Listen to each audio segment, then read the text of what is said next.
Terrific. Thank you, Jason. It's a pleasure to be here. I'm really excited about this panel because we had the better part of a day and a half speaking with each other on a variety of topics related to everything that's been discussed all day today and our own panel conversation as well. When we spoke with Sean, and I want to give a shout out to Sean for helping us organize this panel. Terrific set of panelists here. I'll let them introduce themselves momentarily, but I want to set the stage a little bit for this topic. And we really want to dive in a little bit to a couple of things in particular. One is how utilities innovate, what the process is, how to engage with it. We can learn from each other. Those of us who do a lot of work in utility systems or with utility systems. But I think also for the utilities and speaking with some of the startups who are represented in here and technology developers, how we work better together. And those are things that are kind of exciting topics for us to delve into and hope we can understand how some of these decision processes work on both sides. We're talking about the role of customer engagement as well in a specific context, and in the context of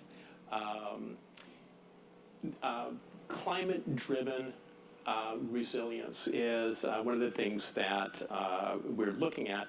And it's really how to use customer engagement technologies and methods to plan for and operate the systems during climate-driven events, how to prepare for them, how to operate during them, and how to learn from them after. When you think about the scheme of analytics, from reporting analytics to diagnostic analytics to predictive analytics, it's kind of in reverse order to the way we look at system resilience when we're looking at events and we're thinking in terms of preparing for an event, operating during it, and then reporting and learning from it afterwards. So it's kind of reverse order, and we'll be talking a little bit as we go along about climate-driven events. Is one class of threats to utility systems. There are many, but climate-driven ones have affected every utility system in the nation. They present themselves differently around the country. And the thing that we all know is the new norm is more frequent, more severe. Jerry Brown, the governor of California, where Kevin and I live, has called it the new norm. And we're seeing that. What can we learn about how to use customer engagement strategies to both mitigate against the severity of these events and also mitigate against the amount of time it takes to restore the grid, its resilience itself. So in setting the stage that way, I'd like each of the panelists to introduce themselves, what their role is in the innovation process at their utility companies, and a little bit about a project that they're working on that's related to this particular topic. So Julie, I'll start with you. My name is Julie Piggott. I'm with Southern Company, and currently I'm in the Southern Company Energy Innovation Center. And the Innovation Center is really focused on innovating around our customers. We work with our operating companies to help standardize and implement some procedures. And one of the things that Southern Company has been working on quite a bit over the last few years is our customer engagement, customer communication, and overall customer experience strategy. So working with our customers to communicate with them in the ways that they want to be communicated with and with the types of information they want to receive from us. Hi, I'm Alicia Picker. I'm Manager of Strategy and EM&V at DT Energy, responsible for the energy efficiency program strategy primarily. For those of you who don't know DT Energy is one of the largest utilities in the Midwest. We are the largest electric utility in Michigan. We serve about 2.1 million customers.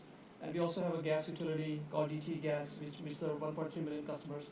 We also have a non-regulated side of the business where we do a lot of power industrial projects. We also have a natural gas pipeline and storage and distribution department that we have. It's part of the non-regulated. And we also have energy trading. So my role primarily is to make sure that the energy efficiency program is positioned long-term in the correct way. So I'm involved with a lot of the regulatory and policy aspect, but I'm also involved with making sure that the DTE Energy's portfolio from an energy efficiency standpoint is positioned for the long term. So I'm involved with the integrated resource planning effort. I'm involved with new product additions in terms of making sure that the programs we continue to offer good programs and services to our customers. So that's where a lot of the innovation comes in, is to make sure that we have a continuous pipeline of new projects that we could continuously add to our portfolio and right-size it. Thank you, Terry, for inviting me to be in the panel and the Z Prime team. I'm Sastry. I'm the Vice President of Innovation and Resiliency at American Electric Power. And our organization, and even the title innovation, is new. It started late last year, and we built up a team. And I'll talk about two things and then a project. Really, the rate at which our customers' preferences and their desires for experimenting, trying new things is increasing rapidly.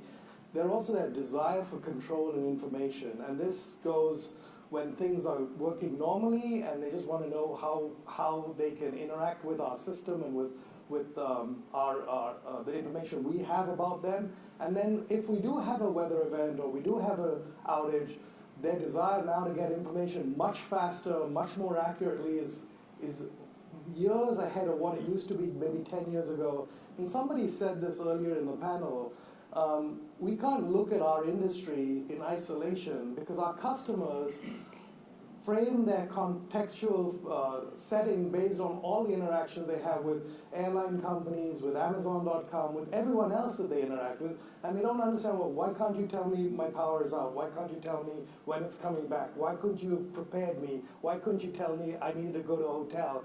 And their expectations being set outside that. So that changing customer communications and preferences, changing technology, and then the changing environment in which our customers get and interact with devices and control that they don't see in their utility business is sort of driving us to say, we need to be more customer-centric, listen to what our customers want, try different things with our customers. So part of our innovation journey has been, let's try things. And this is a big cultural shift for the utility. For those of you that don't work in or know a utility, we like to get a bunch of engineers, put them in a room, tell them to design the best system, and come and give it to the customer, and not talk to the customer, not interact, and not do anything. And it really usually is a well-engineered system, but it's very one way, from the utility to customer. And what we're trying to do is reverse that. And the project that we're working on right now with several customers is microgrids. And I always say this, I go to a room and talk about microgrids, and I ask the audience how many people want it, and everybody's hand goes up. And then I ask how many people will pay for it, and everyone's hands goes back down, because everyone wants it, but no one wants to pay for it. Part of what we're trying to do is figure out what are the technology components, what are the system components, what are the business models, what are the financial structures and constructs that we can deploy that will allow a microgrid to provide unique benefits to particular customers, but also benefits to the utility side of the grid. Great. Thank you for having me. I'm Kevin Johnson from PG&E. So first, a little bit about PG&E. We're a utility based in Northern California, both electric and gas. Serve about 5 million customers, 15 million people. And it's interesting, we tend to have a lot of the new industry issues happen to us first at scale. So we have, for better and worse, you can look back historically on that. We have about 20% of all rooftop solar deployments are in our territory. So we have a lot of those kind of grid interactive effects and challenges. About 20% of electric vehicles are in our territory, and so we're learning how to manage that too. And so have a lot of these different kind of themes. We have to kind of, in some respects, innovate on the fly to figure out how to address those. And so my role, I'm in the corporate strategy team, and really it's just a mini team. We don't really have much of a corporate structure. I do most of my work supporting the utility and trying to make our utility better at serving our customers every day, basically. But my role really is almost kind of a gap filler. We have, working with PG&E, within PG&E, it's almost like many little different companies, and I know this is not new to the utility industry generally. But there are some areas where it would be important for us to innovate strategically. We don't have a natural place for that to sit. And so I'm kind of filling the gap in terms of innovating from a strategic perspective and I mean, for better or worse, I don't have my own budget to do that and that kind of thing, but I can be very, very creative because I'm not locked into one regulatory structure in terms of how to accomplish something. So I'd say something I'm proud of, we did a microgrid deployment as part of a public grant. We supported one, I should say, we didn't actually do it a couple years ago, which is kind of interesting, but since you dropped the microgrids one, another one I'm very proud of that we did is we did a climate resilience basically a report, just a total comprehensive view of our system and where we're exposed to all sorts of disasters, and not just climate, but and then understanding kind of what's our near-term, medium-term, long-term planning against that, which is kind of an interesting thing that we put out to all of our customers and anyone who's concerned about climate and how we're going to kind of respond. We have this big document that's really interesting that we provide our customers to. Thank you. I want to key off something that, Ram, you just brought up in terms of the customer expectations during an event. We all have, a certain set of expectations. We're consumers ourselves. We're utility customers ourselves.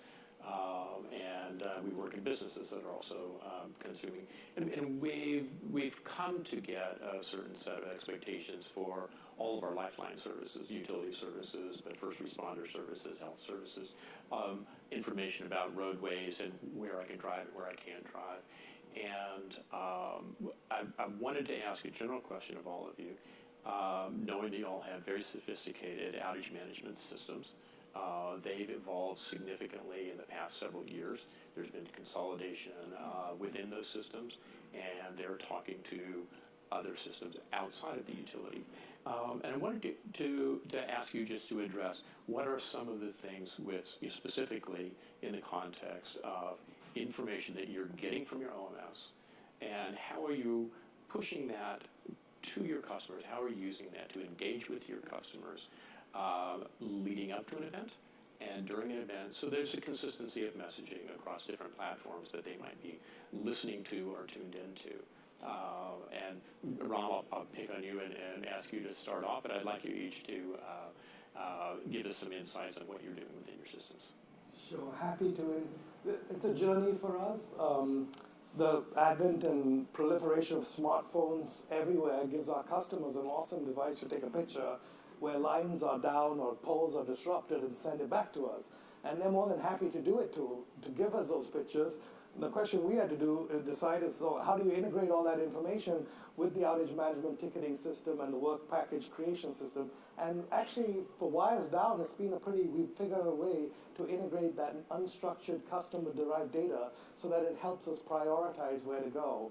We also have, we're monitoring, and I'm ashamed to admit it, but earlier we would monitor our social media feeds, not 24/7, but a little bit less than that. And we didn't do that even in storm. We learned when we had one big major storm a few years ago, if there is a big disruption to the system, we need to be active, we need to be communicating, and we need to be responsive to all the different channels that we can communicate with customers. To integrate all these things, though, with our back office systems, we're sort of patching it with human ingenuity. It's not automated, but we're working towards automating all the information that's out there so that we can quickly, what we want to do is we want to make sure we have one voice of communication to our customers, to our stakeholders, to our regulators, and to our employees, so that everybody's operating off the same information. And getting and doing that without messing up the different channels and giving pieces and parts of information is actually a very non-trivial problem, but we're working on that. We're spending a lot of money and resources to beef up our communication infrastructure, our communication platforms, to talk to the platform that each customer is different. Some want to talk to someone on the phone, some want a text message, some want a response on Facebook, some want a response on Twitter. We're trying to figure out which customer likes which method of communication and communicate to them proactively. Sure. From a Southern Company standpoint, we recently set up a customer preference center so customers could proactively go in and share with us how they wanted us to be communicating with them, and that's been very well received. For instance, I, as a customer of Georgia Power, have set up it so, I get text messages. Recently, there was a storm that came through. I did experience an outage in my home. I received a text message indicating that they were aware of the outage, giving me an anticipated restoration time, and then when the lights came back on, confirming that they came back on, and giving me an opportunity, if I didn't experience the fact that they came on, to communicate with them. So that's been very well received by customers, just having that knowledge that they anticipate that the power is going to be back on in an hour, versus wondering, do I need to go somewhere else if it's going to be a 24-hour outage or that type of thing. It gives a lot of peace of mind to customers.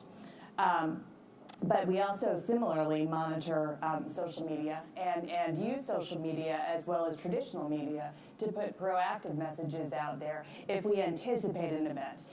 We know when storm season's starting, so we communicate widely with customers about how they can prepare in the event of a storm.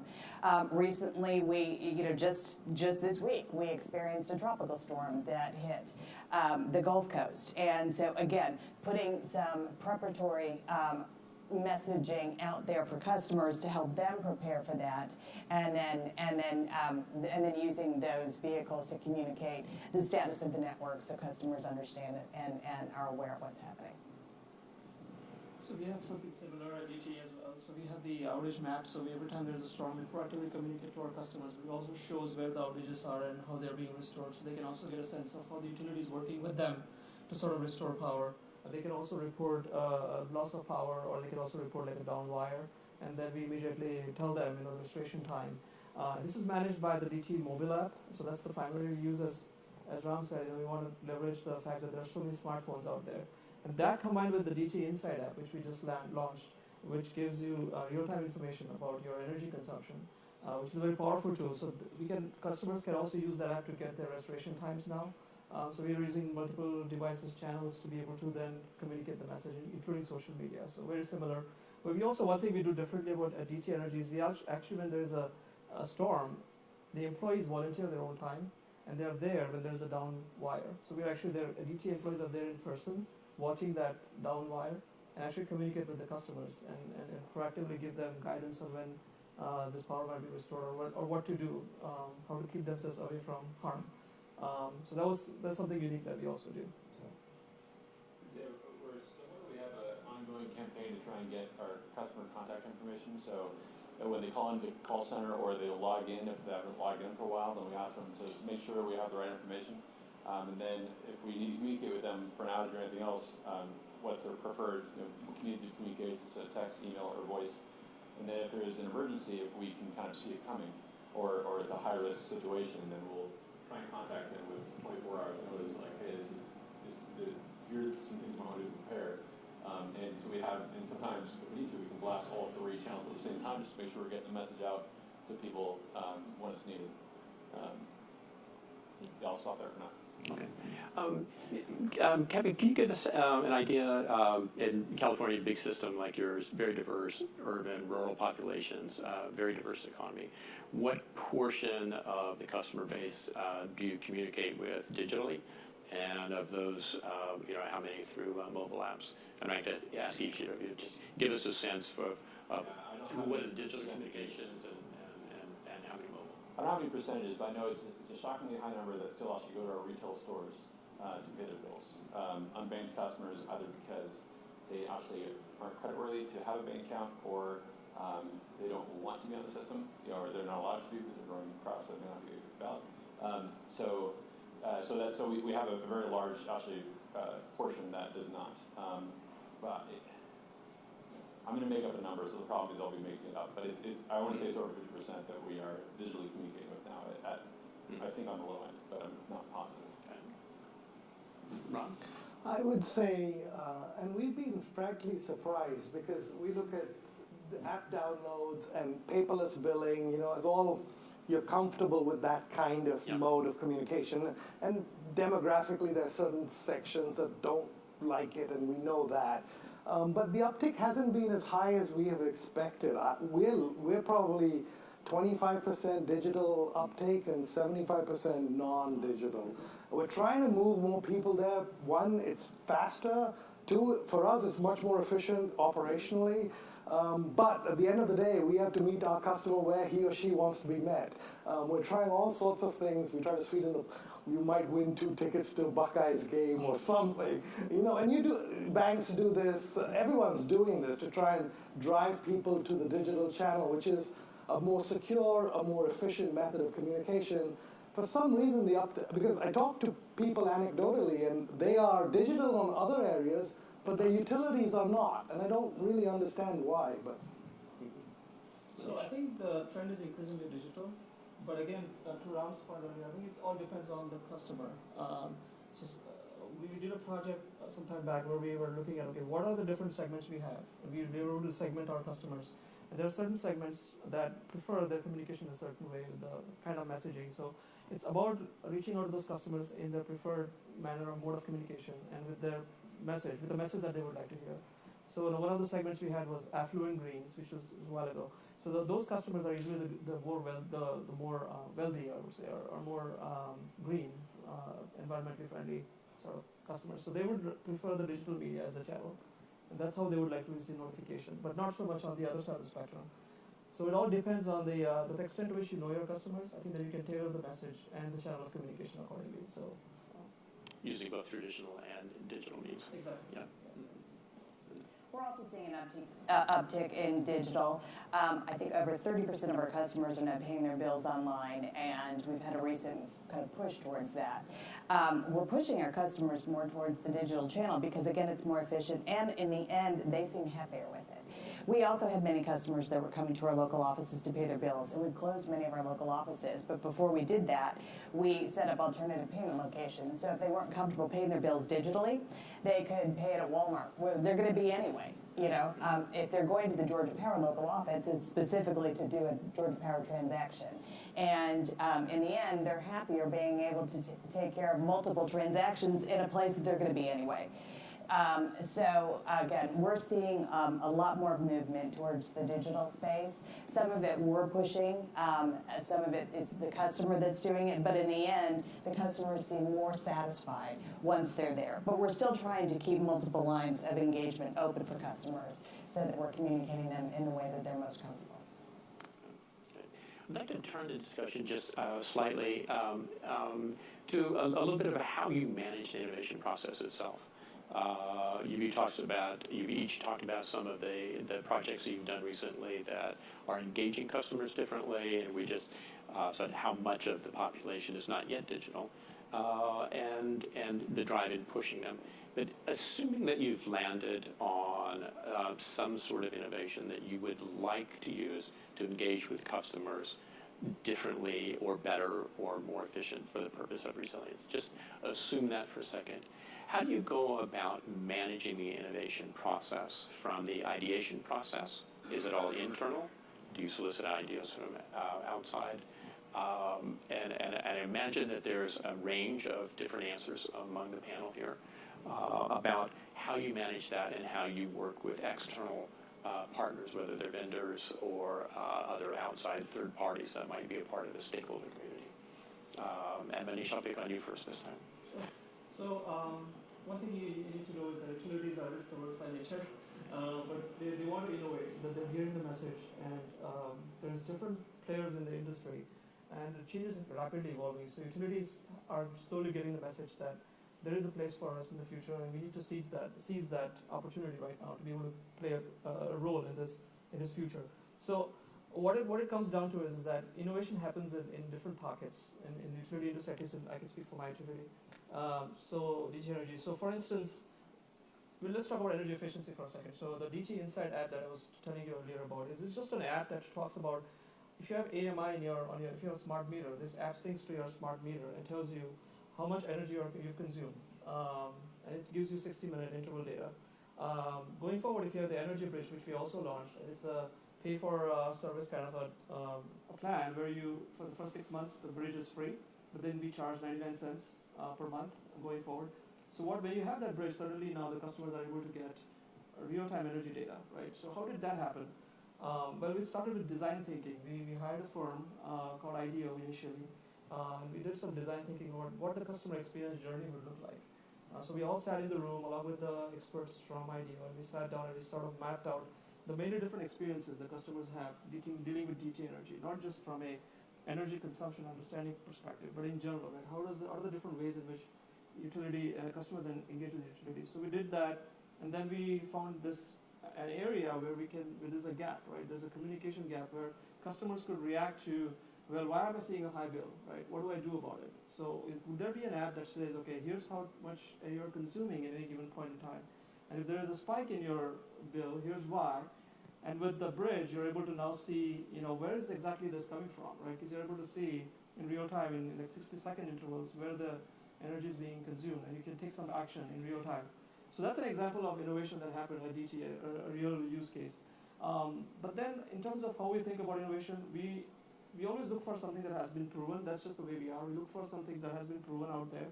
But with the proliferation of data, like we are 100% AMI right now, so we have a lot of data that we could use to sort of draw insights upon, okay, where do we target our customers? How do we get customers to become more energy efficient or have more control over their energy use? There's also an interplay with demand response programs, right? When we talked about storms, but there's also this interaction about hot weather, right? Hot summer day. How can the customers, how can we communicate with our customers so that they can help reduce the peak? So those are some of the examples. So innovation happens in pockets. But at the end of the day, we look for more stable, more proven ideas initially, but that doesn't mean we ignore the rest. We do have a pretty detailed scoring process, which talks about what is this idea does for where is the strategic fit with our portfolio, let's say, of ideas, how does it help our customers, and what is more importantly, the regulatory side of things, right? How easy it is to get it approved through the regulators. And the nice thing is that, especially in Michigan, we have 5% of our spend for energy efficiency, let's say, that's dedicated to pilot programs. So that spend is just earmarked for spending on innovative ideas. So we're always on the lookout for new vendors, new ideas, and we rank them, prioritize them based on these different weightage factors and such. So that's I'll give a schizophrenic answer because we have different processes depending on which part of customer engagement you're referring to. So we have an energy efficiency team that has an emerging technology budget, and they have a lot of discretion as to what pilots they will run, with the caveat that it needs to be something that we could potentially put into a program that would pass an energy efficiency EM&B test. So that's a very specific subset of potential customer interaction in that sense. And it could be through rebates or other kind of energy efficiency programs that would come out of that. Another example is we have a budget called EPIC in California, which is similar to what you just described, which is a certain percentage of budget is carved out every year for pilots. The problem is that we have to apply for it a year before the cycle starts, and then it's a 3-year cycle. So by the time you get to the end of the cycle and you're wrapping up, it's already 4 years since you came up with the idea, which is not exactly the pace of technology innovation. And there's a lot of overhead and everything else along the way. So it's painful, but it's an option and it's there. And we use it for a lot of, particularly electric things. And on the customer side, for example, when load disaggregation was becoming more interesting to know how much of your load is going to your dishwasher versus your lights or whatever else. And so we actually use that budget to just do a blind test of all of them to see if they actually worked. And then the other option is just how we interact with our customers at a more fundamental level. And it's funny, we have our customer team, they really love this one design thinking. You mentioned IDEO. The former head of PR from Disney, who's gone off and done his own consulting thing, Duncan Wardle, and they have this kind of design thinking. They've gone around the whole customer department and run this with all different teams, that kind of stuff. So they have all these ideas, and then they run into the hard reality of IT prioritization, because almost all of them have some sort of an IT component, and frankly, IT usually has 90 other priorities they have above whatever the idea was. So there's this kind of push and pull and tension to figure out how to navigate all of that. If I could jump in, it's similar. So what we did is we were trying to address the cultural part of innovation internally, as opposed to the technology. And I love technology. I'm very geeky. I love listening to new technology. But really, internal to the utility, we have this risk-averse, long timelines mindset. And we want to know all the answers before we do anything. So we did something we call Spark Tank, which is really Shark Tank with electricity injected into it, where we had all our employees. We just opened it up for employees. We're going to do it again, and we'll open it up to partners, vendors, and even customers at a certain point. But we had all our employees submit ideas on what products, energy solutions, energy services would be interesting to our customers. We ranked them.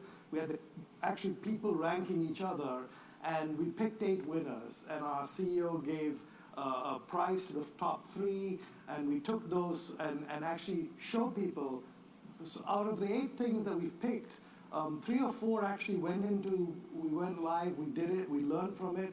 A few of them we tried it and we said, this can't work, there's prioritization issues. A few of them we actually partnered with a startup or somebody external to our company. And we found that to be extremely valuable because you not only get the technology of the startup, you get their culture, their enthusiasm, their drive that sort of forces you to move much faster. And we're planning to do that again. And the goal here was to say, we can be 2 things. We can be a stable, reliable, safety is first, affordable electric delivery system. But we can also be, let's try things and see if they resonate with our customers. If they fail, let's learn from it, let's get the learnings and apply it somewhere else. I think it's a journey, but you can't, the people who keep the system running and reliable and the people who do innovation are 2 different groups, 2 different mindsets. You can't put them together because then it won't operate. And I think that the soft cultural part, how difficult that was a learning to me. I saw you nodding your head. So we did something, about 4 or 5 years ago, our CEO realized that the business model that's made us successful for the past 100 years wasn't going to carry us forward into the next 100 years. And that's when innovation really became a priority in our company. And we ran a competition called Surprise, which was we reached out to all employees, painted a vision of what the future of the industry might look like, asked people to weigh on what they thought the vision of the future, and I'm talking like 10, 20 years out. And then we opened it up and asked our employees to submit ideas about what we should be thinking about now in order to prepare for that future.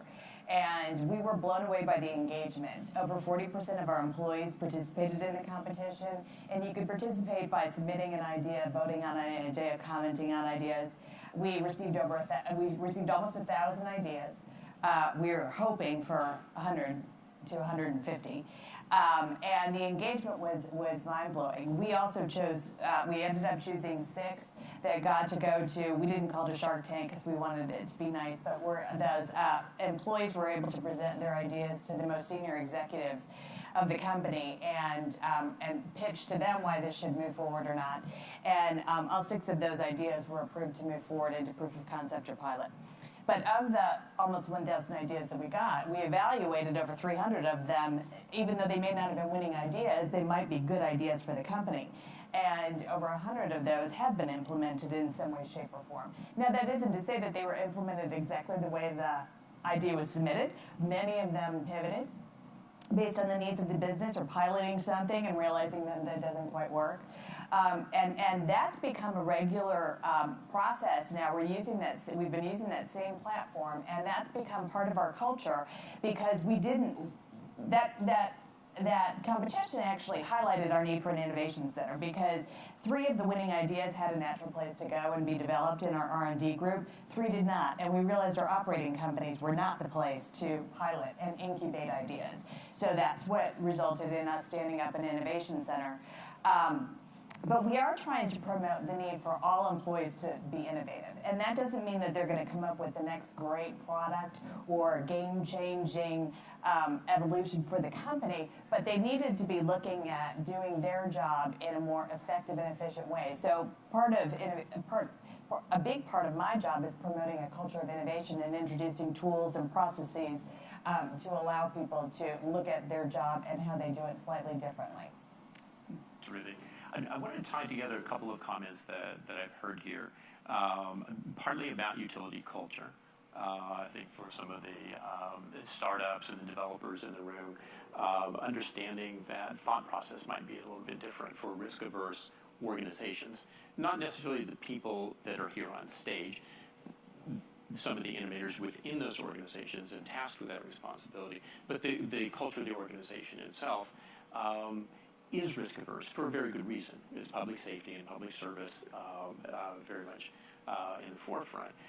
And so one of my questions is, how do you work to get those other perspectives that are a little bit edgier, that need to be experimented with, and how do you control the experimentation process? How do you get someone from the audience to come to you, pitch an idea that you say yes to, and get their new perspective, incorporate it, and test it safely and securely? What does that look like? When you hear something like that described, a challenge. Julie, you were just up last, but you alluded to bringing in partners from the outside and taking it out of the operations part of the utility.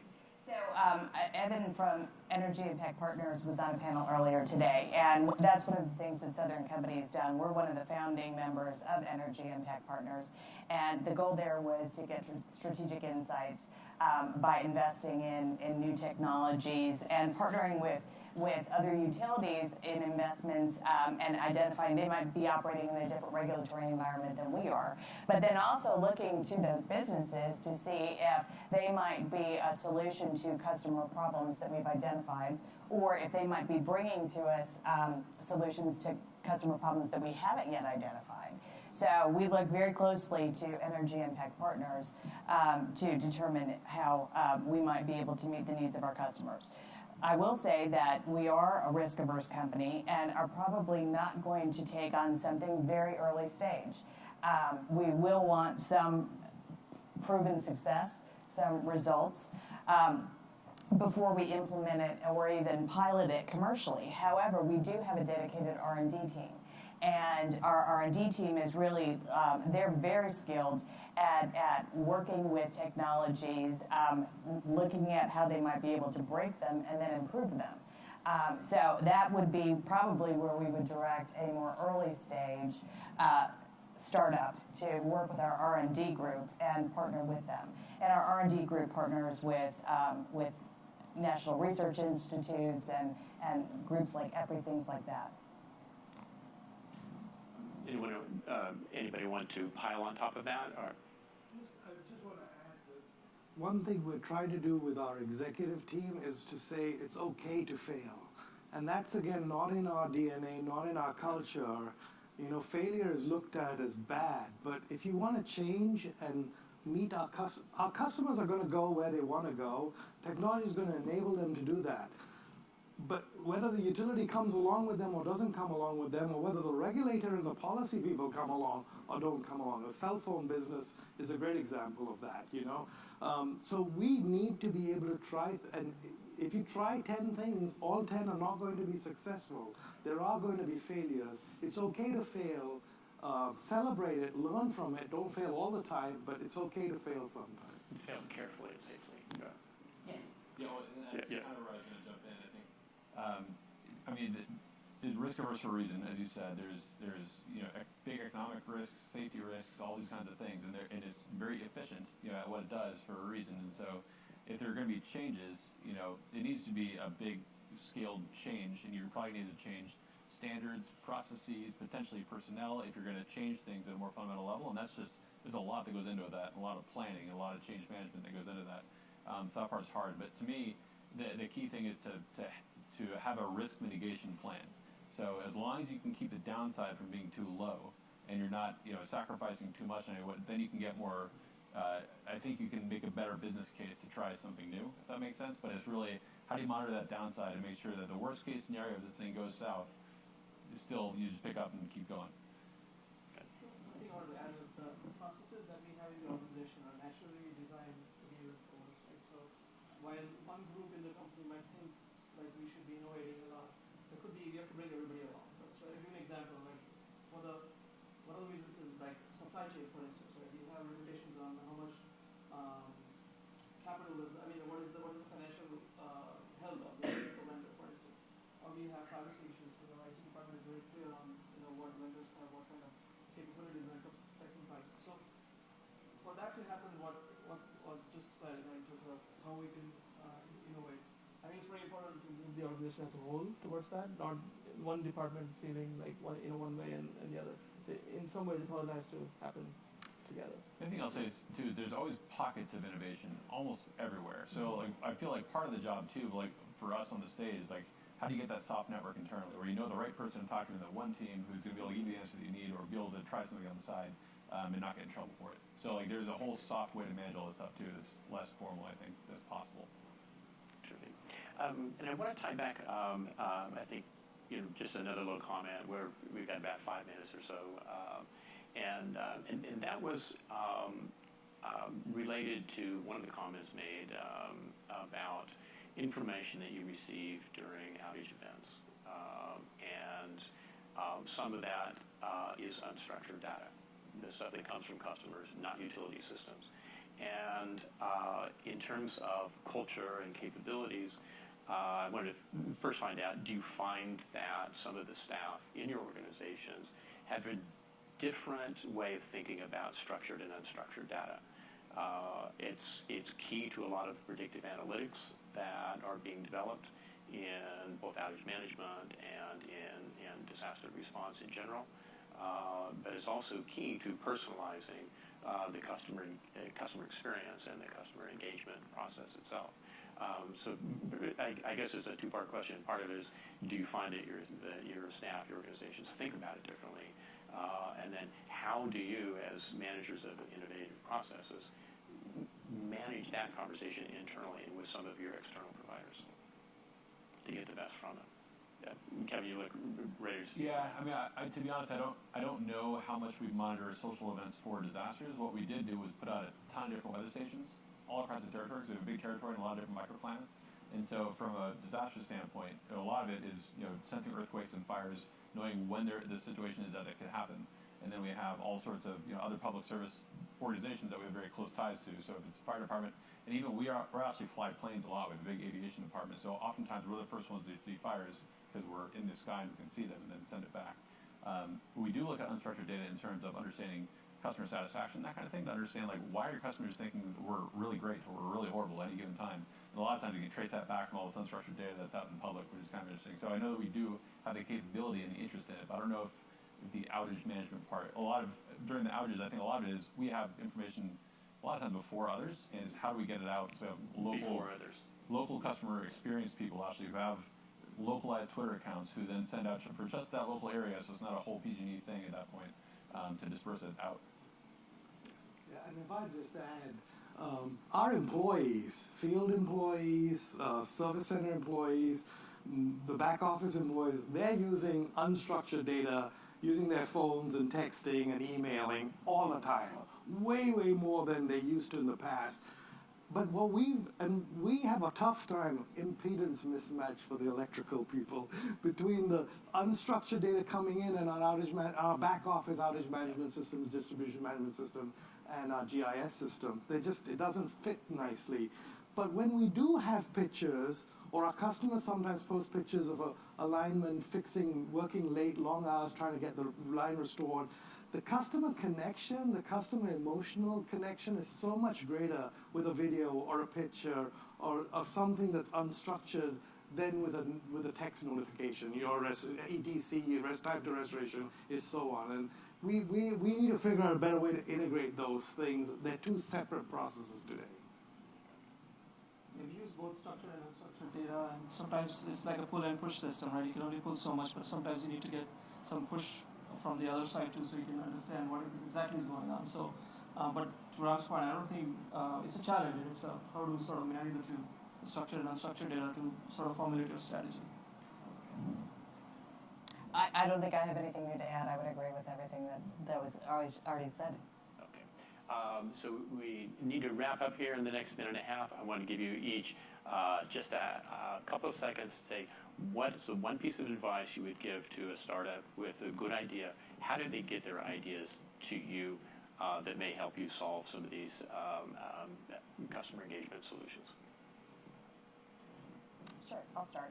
So I would say that, first of all, clearly come in and define the problem that you're solving and evidence that that problem exists. Right. because again, being risk averse, we're not looking for hammers, looking for nails. We're looking for real solutions that will benefit our customers, and then help us understand how that benefit will move forward. So I think don't come in unprepared, because the expectation with our executives especially is that you're going to be very well prepared. We similar to the woman that was on the previous panel talked about, we have avenues where you can come and we can help you bring those ideas together. But the more evidence that you have that the problem exists that you're going to solve, the better off you'll be in terms of having an ear to listen to you. I think in the interest of time, I'll give you the last word, which you've just had. I want to thank you, Julie, Manish, Ram, Kevin, and I'd like to invite you all to join me in thanking them as well.